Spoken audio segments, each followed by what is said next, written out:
Good morning बच्चों। आज के लेक्चर में हम देखेंगे आगे से कि जो हमारे तत्व होते हैं उनको किस तरीके से वैज्ञानिकों ने क्लासिफाई किया। ओके, तो ये देखेंगे। फिर उसके बाद देखेंगे एटम क्या होता है, एटॉमिक मास क्या होता है। एटम तो हमने देख लिया था। एटॉमिक मास देखेंगे कि एटॉमिक मास क्या होता है और किस तरीके से उसकी यूनिट दी गई है। ओके बच्चों, स्टार्ट करते हैं आज का लेक्चर हम लोग कि जो आपके एलिमेंट्स होते हैं, है ना, उनके सिंबल किस तरीके से कौन से साइंटिस्ट ने कैसे दिए। तो सबसे पहले जो हमारे क्लासिफाई करने वाले साइंटिस्ट थे बच्चों, उनका नाम था ब्रिजीलियस। ठीक है, जैसे मैंने आपको बताया, ब्रिजीलियस ऐसे साइंटिस्ट थे जिन्होंने सबसे पहले जो तत्व थे उनको उनकी चिन्हों से दर्शाना शुरू किया।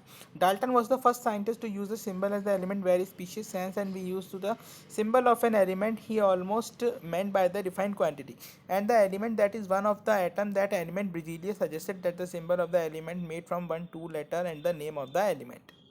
मतलब ये कि सबसे पहले जो चिन्ह दिए थे वो तो दिए थे डाल्टन ने। ठीक है, डाल्टन जो साइंटिस्ट थे हमारे, उन्होंने सबसे पहले चिन्हों को दिया था।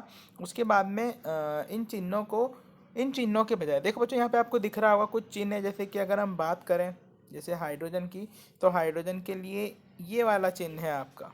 ठीक है, जो हाइड्रोजन है इसके लिए आपका कौन सा चिन्ह है, ये वाला चिन्ह है। ठीक है, और अगर हम बात करें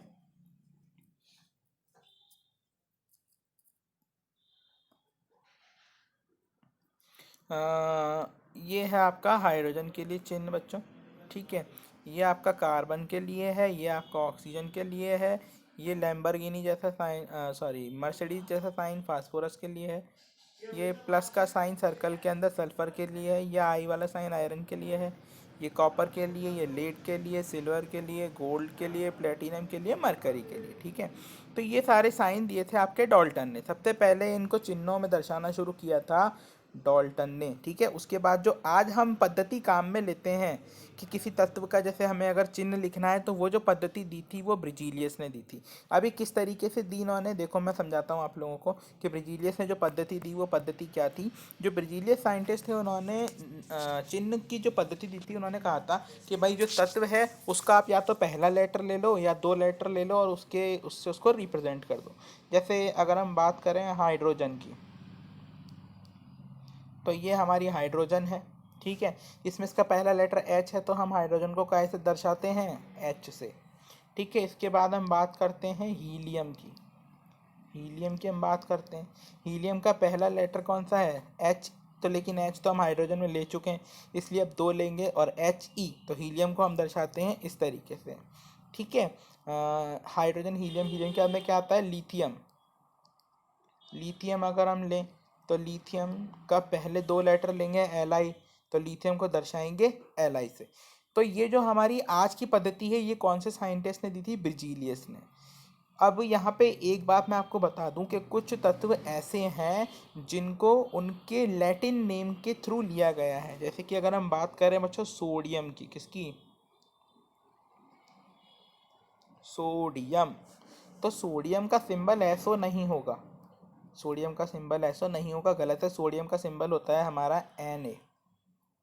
ठीक है, क्यों, क्योंकि सोडियम का जो लैटिन नेम है वो क्या है, नेट्रियम। क्या है सोडियम का लैटिन नेम, नेट्रियम। ठीक है, अगर बात करें हम पोटेशियम की, किसकी, पोटेशियम। तो पोटेशियम का सिंबल होना चाहिए पीओ, लेकिन पोटेशियम का सिंबल होता है सही क्या, के। जो पोटेशियम का सही सिंबल है वो है के। ठीक है, पीओ तो गलत है, क्योंकि पोटेशियम का लैटिन नेम क्या है, केलियम। ठीक है, अगर हम बात करें, अब देखो ये तो हो गया। अगर हम बात करें बच्चों आयरन की, आयरन तो आप लोग जानते हो लोहा है ना, इसका सिंबल होना चाहिए आई आर, लेकिन इसका सिंबल आई आर नहीं होता। लोहे का सिंबल होता है हमारा एफ ई। ठीक है, क्यों, क्योंकि इसका लैटिन नेम होता है फेरम। क्या होता है इसका लैटिन नेम, फेरम। तो यहाँ से आया है वो एफ ई। समझ गए। तो कुछ तत्व ऐसे हैं बच्चों जिनका जो लैटिन जो सिंबल है उनका कहाँ से लिया गया है, उनके लैटिन नाम से। लैटिन एक भाषा है, ठीक है, जैसे हिंदी है, इंग्लिश है, वैसे ही लैटिन एक भाषा है।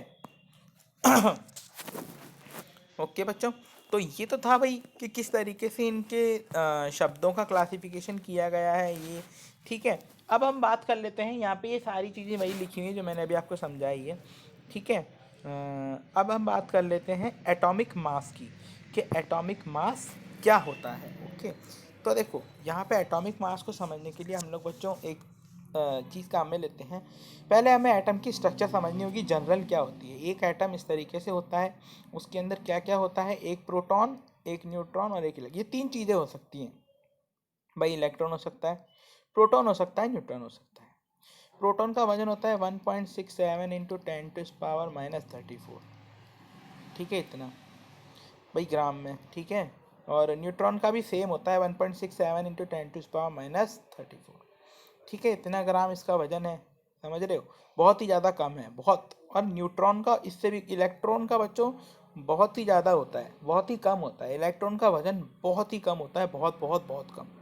मतलब एक तरीके से हम कह सकते हैं इलेक्ट्रॉन का जो वजन होता है वो कैसा होता है, नागणनीय, यानी कि नेग्लिजिएबल।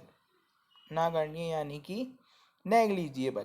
ठीक है, तो जो इलेक्ट्रॉन का वजन है हमारा वो कैसा है, नागणनीय या फिर नेग्लिजिबल। सपोज करो आपकी जो बॉडी है, जैसे अगर कोई हम बात करते हैं भाई, कोई राहुल नाम का बच्चा है, उसका वजन कितना आया भाई, 30 किलोग्राम आया।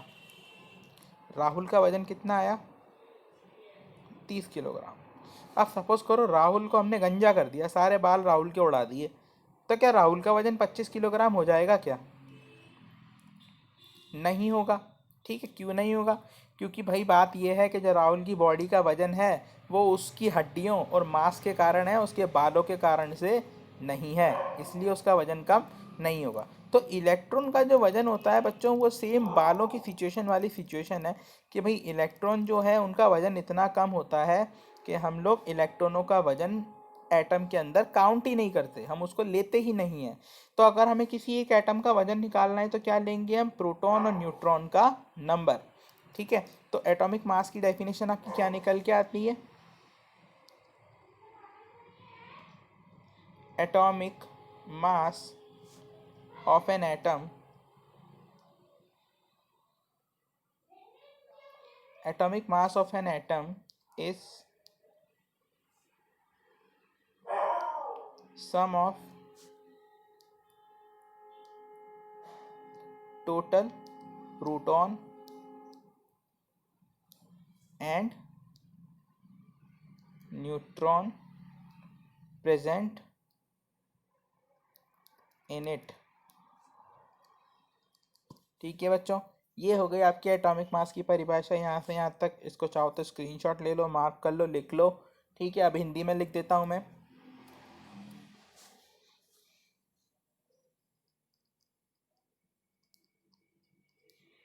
किसी परमाणु का भार उसमें उपस्थित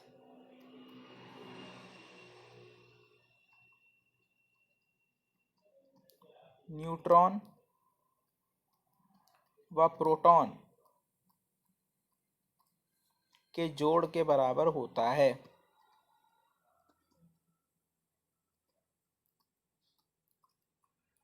ठीक है बच्चों, तो ये हो गए आपकी हिंदी में और इंग्लिश में, दोनों में। एक आध एग्जाम्पल देख लेते हैं हम लोग इसका। ठीक है, सपोज करो हमने ले ली हाइड्रोजन।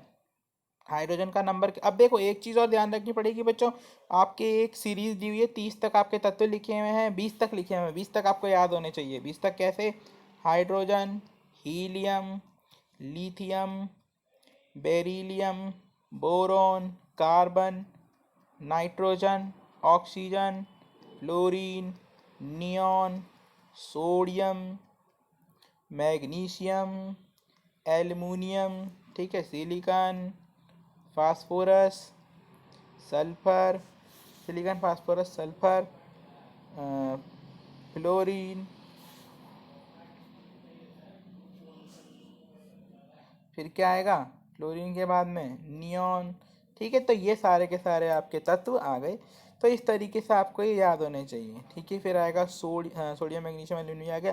ठीक है, जैसे हाइड्रोजन 1 पर आ रही है, हीलियम 2 पर आ रही है, लिथियम 3 पर, बेरिलियम 4 पर। इस तरीके से इनको नंबर वाइज याद करना जरूरी है। क्यों?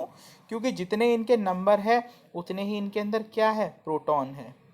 ठीक है, जितने इनके नंबर है उतने ही इनके अंदर क्या है, प्रोटॉन। समझ गए? जैसे कि हमने बात करी भाई सोडियम की, सोडियम आता है 11 नंबर पर, तो सोडियम के अंदर कितने प्रोटॉन होंगे, 11, और न्यूट्रॉन भी उतने ही होंगे जितने प्रोटॉन होंगे। ठीक है, तो सबसे पहले तो आपको ये याद करने पड़ेंगे 20 तक, उसके बाद आगे का काम चलेगा। तो चलो ये याद है हमें, आगे चलते हैं। एक उदाहरण ले लेते हैं, हाइड्रोजन। हाइड्रोजन आती है पहले नंबर पर। हाइड्रोजन के अंदर न्यूट्रॉन नहीं होता, ध्यान रखना, हाइड्रोजन के अंदर कभी भी न्यूट्रॉन नहीं होता। हाइड्रोजन के अंदर तो क्या होता है, एक प्रोटॉन। ठीक है, तो हाइड्रोजन का जो एटॉमिक वेट है ना, जो परमाणु द्रव्यमान होगा वो कितना होगा, 1 AMU, एटॉमिक मास यूनिट। अभी इसकी भी कहानी बताऊंगा आगे में कि AMU कहाँ से आया, ये क्या होता है, हम क्यों लगाते हैं। जैसे ग्राम वगैरह हम लेते हैं, 1 किलोग्राम, उसी तरीके से परमाणु का भार नापने के लिए हम क्या लगाते हैं, AMU। AMU होता है एटॉमिक मास यूनिट। ठीक है, इसके बाद बात करते हैं हीलियम। हीलियम कितने नंबर पर आ रहा है, 2 नंबर पर आ रहा है। ठीक है, तो 2 इसमें होंगे प्रोटॉन और 2 ही होंगे इसके अंदर न्यूट्रॉन। तो हीलियम का सॉरी 2 नंबर पर आ रहा है, हाँ, तो 2 प्रोटॉन और 2 न्यूट्रॉन, तो कुछ समथिंग 4 करके इसका क्या हो जाएगा, atomic weight. Hydrogen, helium, lithium. Lithium कितने नंबर पर आता है, 3 नंबर पर आता है। ठीक है, 3 नंबर पर आता है, तो इसका एटॉमिक वेट निकाल लो, उसके हिसाब से कितना होगा। ठीक है, 3 और 3 6, 6 समथिंग कुछ हो जाएगा उसका। ठीक है, एटॉमिक वेट हम लेंगे तो एटॉमिक मास जो लेंगे हम उसका 6 समथिंग कुछ हो जाएगा।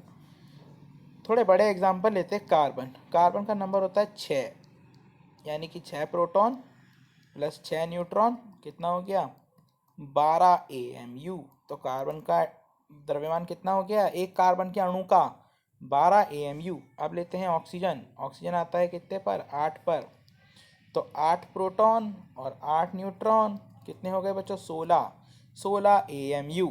ठीक है, ओके बच्चों, तो आज की क्लास में हम लोग इतना ही पढ़ेंगे। नेक्स्ट क्लास में देखेंगे कि किस तरीके से हम लोग मोलर मास निकालते हैं, मोलर मास क्या होता है, किस तरीके से निकालते हैं। ठीक है, ये सारी चीज़ें। ओके बच्चों, क्लास पूरी होती है, थैंक यू।